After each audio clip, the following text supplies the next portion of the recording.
Michaela Fox is a writer and a blogger. I read her article on Hoopla and thought it was fabulous. She also has another blog called Not Another Slippery Dip. Welcome to you, Michaela. Thank you for having me, Libbi. It's a pleasure. How did that call sit with you? Yeah, look, I could relate in many ways. And I think it's interesting saying that she had said that she tried to sort of do half of the right thing. And so she's sort of drawn her own line that she won't eat veal. And I guess for me, you know, what started me thinking about this is that I don't eat any meat, and I haven't done for about 15 years. I'm not officially a vegetarian. I'm what they call a pescatarian, because I do eat fish and seafood. So that's sort of where I've drawn my line. But it is sort of an ethical dilemma, even that, in that I just love the smell of sausages. And so every time I go to Bunnings, it's like this ethical juxtaposition, because I'm so attracted to the smell of sausages on a sizzling hot plate. And yet, you know, I totally, you know, believe very strongly that I don't want to eat meat for various, you know, ethical and environmental reasons. So even that is an internal struggle for me. But there are just so many, you know, inconsistencies in my own arguments, so I'm well aware of those too. What's the difference for you between meat and fish? Well, yeah, it's a hard one to answer, actually, because there are holes in my argument that I'm aware of. But for me, it's just about where I sit comfortably with what I'm consuming. And I think that the whole slaughter of animals and the way in which they're killed, Fish don't count.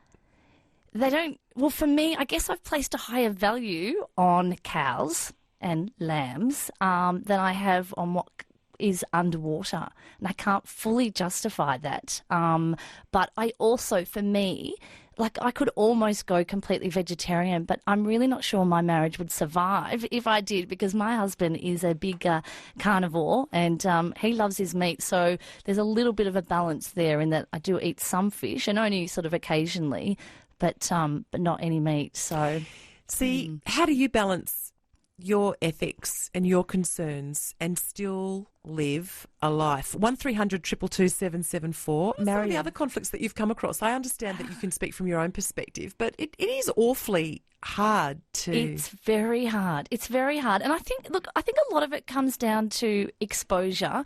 And, you know, like, for example, recently I went and heard a farmer from Ghana speak about the benefits of fair trade in her cocoa.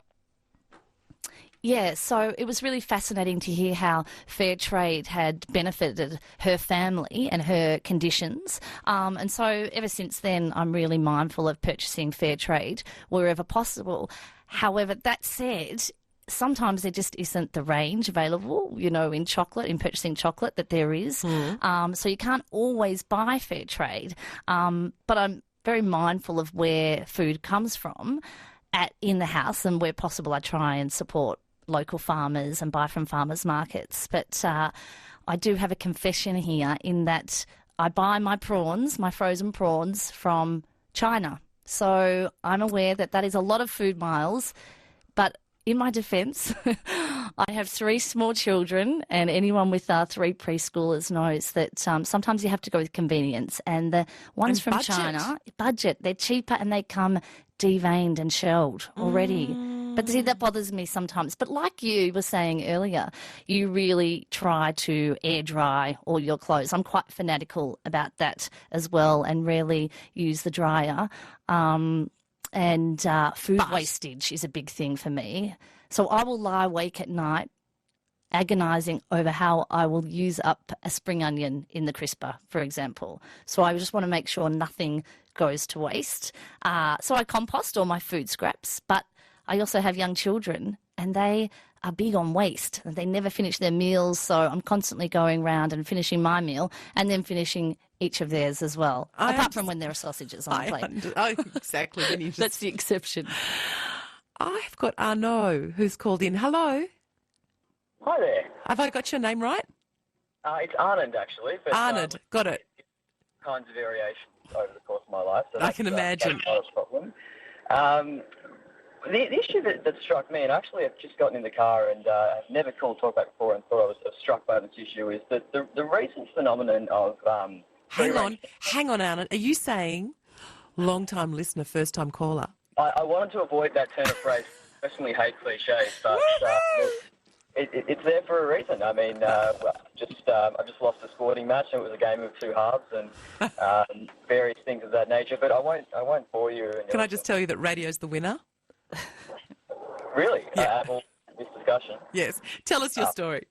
Perfect. Well, I grew up as a vegetarian until about age 16 on account of my parents, and chose to stop doing that when I was 16 and made the choice to start eating meat. But I was struck by over the last sort of 5 to 10 years how the concept of free-range meat has really taken off in a big way.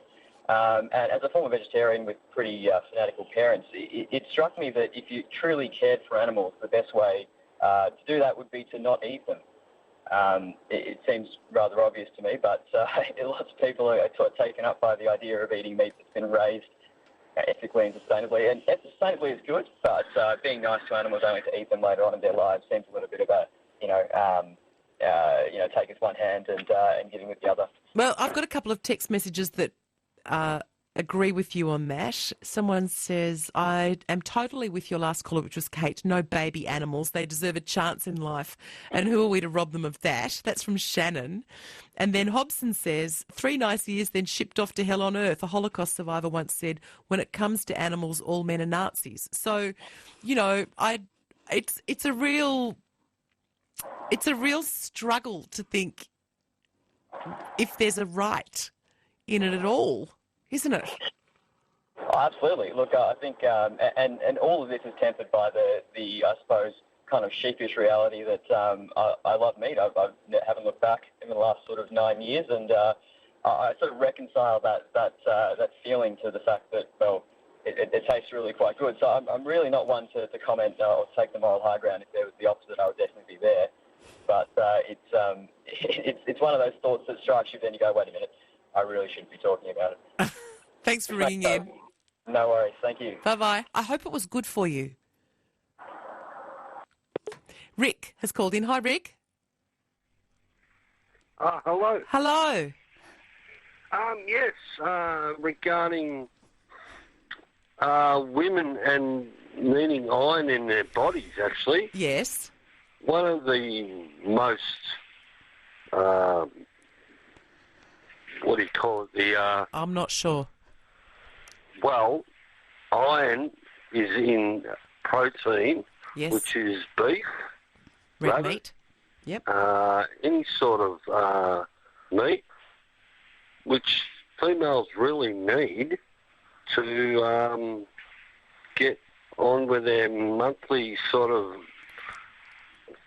cycles. I understand what you're saying, Rick. You're saying that women need to eat red meat for iron, but there are other ways that you can absorb iron. Green leafy vegetables are an amazing source of iron, are they not, Michaela? That's right, Libby. And you know what's interesting about this actually is that through each of my 3 pregnancies, I sort of made sort of an internal decision, or I discussed it with my husband, that if there was any iron issues that I might consider, eating meat for that period of time. And my iron levels were never higher than when I was pregnant. So interesting. Yeah, I was happy that I didn't have to go there and make that sort of very, conflicted decision. But you certainly can get it from loads of other sources. So it's interesting, living an ethical life and the conflicts and the compromises that you make that you can live with in order to just function. And also when you give in to convenience, temptation, or just functionality to keep it going. Here's a great text. Stephen from Flowerdale says, evening, if I eat fast food, I refuse to buy from the ginormous companies and franchises. Instead, I buy takeaway from the small guys, and they generally give you much better value and service as well. So that's what he does if he needs to eat and fast. That's quite a good compromise. I think, Libby, people go through a little bit of an ethical audit in their minds about when making a decision. And, I certainly went through that when deciding on whether to use disposable nappies or cloth nappies for my children. And I know that this is something many mums, think about today. And on the one hand, I was so reluctant because disposable nappies go to landfill, and that's terrible. But on the other hand, washing cloth nappies uses lots of bleach and water and other energy, and often convenience. If you have little ones or you have twins or you just don't have an extra set of hands to help, you can, go for convenience. And I think that's okay. I think people need to just have their own boundaries and draw their own lines, but it's important to think about how you can contribute to living a more ethical life. I wonder if anybody else has dryer guilt, because I have dryer guilt, and I have a text, Fee's got dryer guilt. I also suffer dryer guilt. I also don't like the way the clothes come out all limp. Heating ducts are great for drying clothes, and you will have it on anyway. If you throw a sheet over the laden clothes rack, trapping the heat, they dry in record time. So my mother-in-law tells me, she says that's the way. But I don't have ducted heating in the floor, it's in the ceiling, so I can't do that.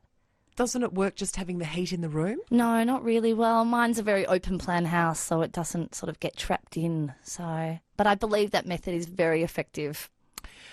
Well, that's a good way of reconciling yourself with dryer guilt. How do you reconcile your ethical lifestyle? 1300 222 774